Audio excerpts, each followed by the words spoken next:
Hi. ഒരു കാര്യം പറഞ്ഞോട്ടെ. വിവാഹമോതിരം എന്തുകൊണ്ടാണ് ഈ വിരലിൽ ഇടുന്നതെന്ന് ചിന്തിച്ചിട്ടുണ്ടോ? ഞാൻ ചിന്തിച്ചിട്ടുണ്ട്.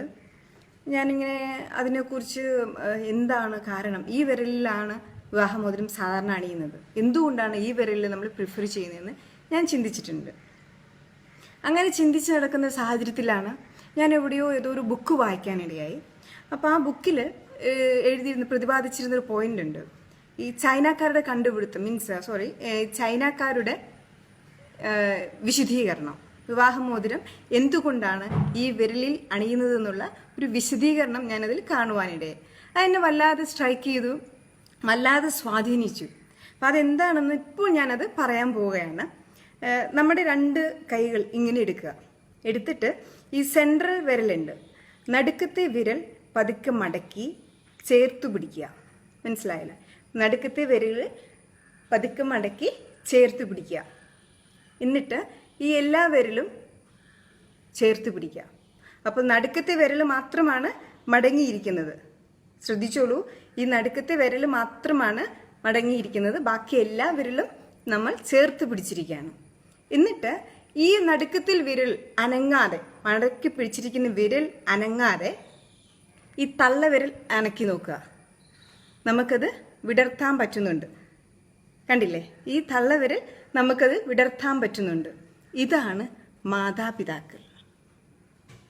മാതാപിതാക്കളെ പ്രതിനിധീകരിക്കുന്ന വിരലുകളാണ് ഇത്, തള്ളവിരലുകൾ.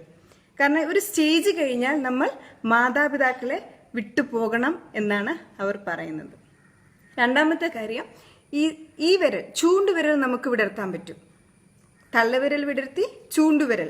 പക്ഷെ അപ്പോഴേക്കും നമ്മൾ ഈ നടുക്കത്തെ ഈ വിരൽ അനക്കാൻ പാടില്ല. മടക്കി വെച്ചിരിക്കുന്ന ഈ വിരലുകൾ അനക്കാതെ വേണം ഈ വിരൽ വിടർത്താൻ. ഇത് നമുക്ക് വിടർത്തുവാൻ പറ്റുന്നു. ഇതാരെ പ്രതിനിധീകരിക്കുന്നു എന്നറിയാമോ? ഇത് നമ്മുടെ സഹോദരങ്ങളെയാണ് പ്രതിനിധീകരിക്കുന്നത്. ഒരു സ്റ്റേജ് കഴിഞ്ഞാൽ നമ്മൾ സഹോദരങ്ങളെയും വിട്ട് പോകണം എന്നാണ് ഇതിൽ അർത്ഥമാക്കുന്നത്. മൂന്നാമത്തെ കാര്യം എന്താന്ന് വെച്ചാൽ ചെറുവിരലാണ്. ചെറുവിരൽ കണ്ടില്ലേ? ചെറുവിരൽ നമുക്കിങ്ങനെ വിടർത്തുവാൻ പറ്റും. ചെറുവിരൽ വിടർത്തണം. അപ്പൊ ഈ ചെറുവിരൽ എന്തിനാണ് പ്രതിനിധീകരിക്കുന്നതെന്ന് വെച്ചാൽ ഇത് നമ്മുടെ കുഞ്ഞുങ്ങളെയാണ്, നമ്മുടെ മക്കളെയാണ് പ്രതിനിധീകരിക്കുന്നത്. അപ്പോൾ ഒരു കാലഘട്ടം കഴിഞ്ഞാൽ നമ്മുടെ മക്കളും നമ്മളെ വിട്ടുപോകും എന്നാണ് അർത്ഥമാക്കുന്നത്. മാതാപിതാക്കൾ വിട്ടുപോകുന്നു, സഹോദരങ്ങൾ വിട്ടുപോകുന്നു, മക്കൾ വിട്ടുപോകുന്നു. ഇനിയൊന്ന്, ഈ വിരലണിഞ്ഞ വിവാഹമോതിരം അണിഞ്ഞ ഈ വിരലൊന്ന് അകറ്റി നോക്കിയേ. നടുക്കത്തെ ഈ സെൻട്രൽ വിരൽ അനങ്ങാതെ ഈ വിവാഹമോതിരം അണിഞ്ഞ വിരലൊന്ന് നിങ്ങൾ അനക്കാൻ നോക്കിയേ, വിടർത്തുവാൻ നോക്കിയേ. പറ്റുമോ നോക്കിയേ? എനിക്ക് സാധിച്ചിട്ടില്ല. ബാക്കി എല്ലാ വിരലുകളും എനിക്ക് സാധിക്കുന്നുണ്ട് വിടർത്തുവാനായിട്ട്.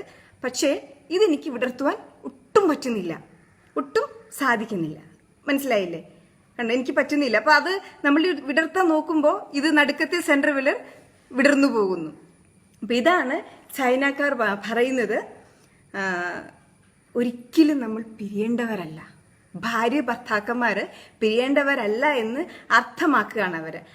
അതുകൊണ്ടാണ് അവര് ഈ വിരലില് വിവാഹമോതിരം അണിയുന്നത് എന്നാണ് അവർ കൊടുക്കുന്ന മറുപടി. ആരെങ്കിലും ചോദിച്ചാൽ അവർ കൊടുക്കുന്ന വിശദീകരണം. എനിക്കിത് വളരെ ഇത് തോന്നി, ഒരു ക്യൂരിയോസിറ്റി തോന്നി. ഇപ്പോൾ തന്നെ നിങ്ങൾക്ക് തോന്നുന്നില്ലേ ഒരു ക്യൂരിയോസിറ്റി? ഇപ്പോൾ തന്നെ നിങ്ങൾ ഒന്ന് ചെയ്തു നോക്കാനൊരു ശ്രമം തോന്നുന്നു ഇല്ലേ? ഒന്ന് ട്രൈ ചെയ്ത് നോക്കിക്കോളൂ. അപ്പോൾ എനിക്ക് പറയാനുള്ളത് എന്താണെന്നറിയാവോ? ഇപ്പോൾ ഒരുപാട് വിവാഹമോചനങ്ങൾ നടക്കുകയാണ്. ഇപ്പോൾ ഒരുപാട് പ്രശ്നങ്ങൾ കുടുംബജീവിതത്തിൽ നടക്കുകയാണ്. പക്ഷെ ഇതിനൊക്കെ നമ്മളൊന്ന് മനസ്സിലാക്കേണ്ട ഒരു കാര്യമുണ്ട്. മരണം വരെയും നമ്മോടൊപ്പം ഉള്ളത് മക്കളോ സഹോദരങ്ങളോ അപ്പനോ അമ്മയല്ല, എൻ്റെ ഭർത്താവാണ് എൻ്റെ കൂടെ എനിക്കുള്ളത്, എൻ്റെ ഭാര്യയാണ് എൻ്റെ ഒപ്പം എനിക്കുള്ളത്. മരണം വരെയും എൻ്റെ കൂട്ടായിട്ട്, എൻ്റെ കാവൽക്കാരനായിട്ട്, എൻ്റെ കാവൽക്കാരിയായിട്ട് അവളാണ് അല്ലെങ്കിൽ അവനാണ് കൂടെയുള്ളത്. ആ ബോധ്യമാണ് നമ്മളിൽ ആദ്യം ക്രിയേറ്റ് ചെയ്യേണ്ടത്. പക്ഷെ നമുക്ക് ഒരുപാട് പ്രശ്നങ്ങൾ ഉണ്ടാകാം കുടുംബജീവിതത്തിൽ, അത് സ്വാഭാവികം. കാരണം ഞാൻ ജനിച്ചു വളർന്ന സാഹചര്യത്തിലല്ല എൻ്റെ ഭർത്താവ് ജനിച്ചു വളർന്ന സാഹചര്യം. അതല്ല എങ്കിൽ എൻ്റെ ഭർത്താവ് ജനിച്ചു വളർന്ന സാഹചര്യത്തിലല്ല ഞാൻ ജനിച്ചു വളർന്നത്. അപ്പോൾ രണ്ട് സാഹചര്യം, വ്യത്യസ്തമായ സാഹചര്യങ്ങളിൽ നിന്നും നമ്മൾ ഒന്നിച്ച് ജീവിക്കുമ്പോൾ ഒരുപാട് പ്രശ്നങ്ങൾ ഉണ്ടാകും. പക്ഷേ അവിടെ എന്താ വേണ്ടതെന്നറിയാവോ? നമുക്ക് ക്ഷമിക്കാനുള്ള കഴിവും വിട്ടുകൊടുക്കാനുള്ള കഴിവും. പലപ്പോഴും നമ്മൾ ചെറിയ പ്രശ്നങ്ങൾ വരുമ്പോൾ വിട്ടുകൊടുക്കുമ്പോൾ നമ്മൾ എന്താ ചിന്തിക്കുക? അയ്യോ, ഞാൻ കുറഞ്ഞു പോവുകയാണോ, ആള് വലുതാവുകയാണോ എന്നൊരു തോന്നലാണ്. അതൊക്കെ വൃത്തികെട്ട കോംപ്ലക്സ് ആണ് നമ്മൾ വിട്ടുകൊടുക്കുമ്പോൾ അല്ലെങ്കിൽ നമ്മളൊന്ന് ക്ഷമിക്കുമ്പോൾ നമ്മൾ തോക്കുകയല്ല ചെയ്യുന്നത്, നമ്മൾ ജയിക്കുകയാണ് ചെയ്യുന്നത്. കാരണം നമ്മളല്ലേ ജീവിക്കേണ്ടത്. ആരെങ്കിലും വന്ന് നമ്മുടെ ജീവിതത്തിൽ ഇടപെടുന്നുണ്ടോ? ഇല്ല. ഭാര്യയും ഭർത്താവുമാണ് ജീവിക്കുന്നത്. അപ്പോൾ ആ രണ്ടുപേർക്കിടയിൽ ആരെങ്കിലും ഒന്ന് വിട്ടുകൊടുത്താൽ, ആരെങ്കിലും ഒന്ന് തോറ്റുകൊടുത്താൽ ജീവിതം സ്വർഗമാകും. അത് മനസ്സിലാക്കാതെയാണ് നമ്മുടെ ചീപ്പ് കോംപ്ലക്സ് എടുത്ത് മുറുകെ പിടിച്ചുകൊണ്ട് നിൽക്കുന്നത്.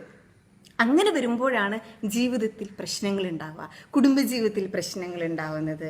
മക്കള് ഒരുപാട് ബാധിക്കുന്നു. ഇതെല്ലാം മക്കള് വഴിതെറ്റി പോകുന്നു ഈ കാരണങ്ങൾ കൊണ്ട്.